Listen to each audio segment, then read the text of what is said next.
Une sorte de Robocop qui vous transforme en Hulk. Compliqué? Pas pour ces ingénieurs du centre de recherche de l'école Sant'Anna de Pise, en Toscane, qui ont créé de toutes pièces ce body extender, exosquelette en français, de quelques 160 kilos. Pour ce prototype qui permet de décupler la force humaine, il aura fallu 3 années de travail et 1 million d'euros de budget. Mais s'il est commercialisé un jour, ce robot pourrait permettre de sauver des vies. Ce type d'engin peut être utilisé dans des situations de catastrophes naturelles, comme par exemple les séismes, lorsqu'il faut secourir des survivants coincés sous les décombres. Ce sont des situations où il faut aussi bien la force d'une machine qu'un contrôle, une intelligence humaine de la situation. Autre pôle d'excellence de l'école, les technologies de la communication. L'université détient par exemple le record du monde de la connexion Internet la plus rapide.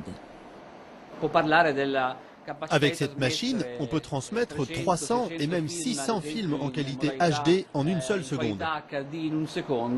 Une invention qui pourrait aussi un jour permettre de réduire le prix des connexions Internet. Car à Sant'Anna, on planche sur des projets qui rendront service aux hommes. Ce théâtre virtuel en 3D, par exemple, le plus grand jamais réalisé en Italie, promet des sensations fortes. Mais il peut aussi être utilisé à des fins thérapeutiques, notamment pour soigner certaines phobies ou bien encore aider à la sauvegarde du patrimoine. À Pise, par exemple, le cimetière monumental possédait la plus grande surface de fresques d'Europe. Pendant la Seconde Guerre mondiale, plus de 70% de ces fresques ont été détruites.